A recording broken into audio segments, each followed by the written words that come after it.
Moi! Tänään tehdään suklaatipuja ja kerron nyt mitä aineksia tarvitaan.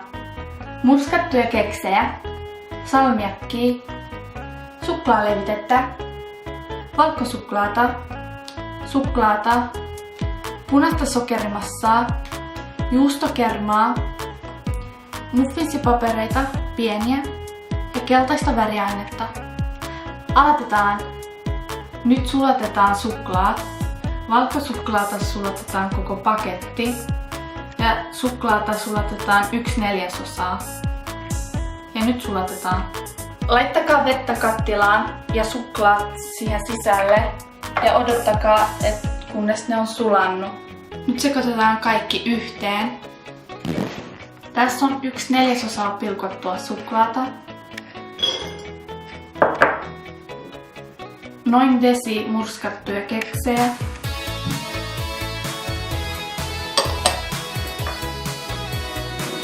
Yksi teelusikallista suklaalevitettä.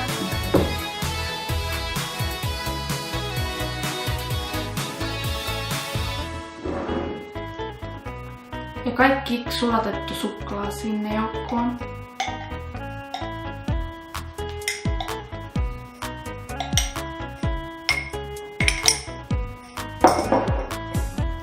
Kaksi teelusikallista valkosuklaata.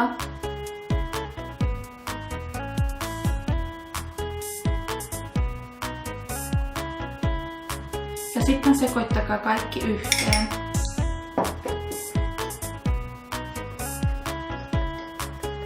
Kun oot sekoittanut, niin lisää 2 teelusikallista juustokermaa.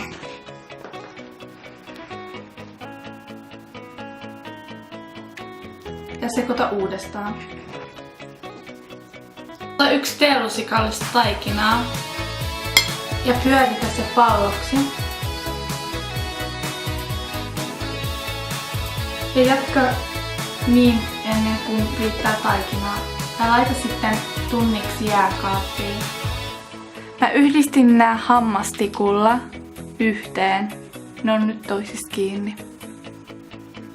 Dippaan nyt tähän keltaiseen suklaa, jonka mä oon värjännyt keltaisella.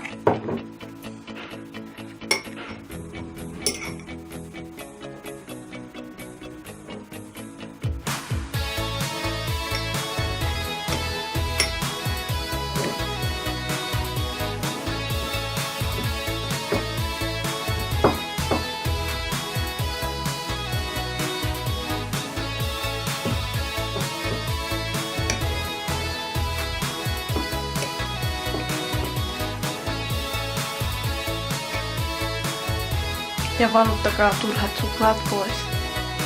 Kun oot dippannut sen, ennen kuin se on kuivunut, niin laita silmät.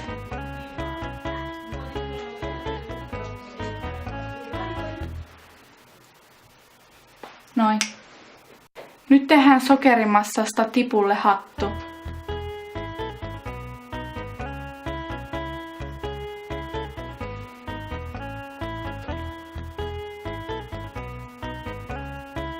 Noin.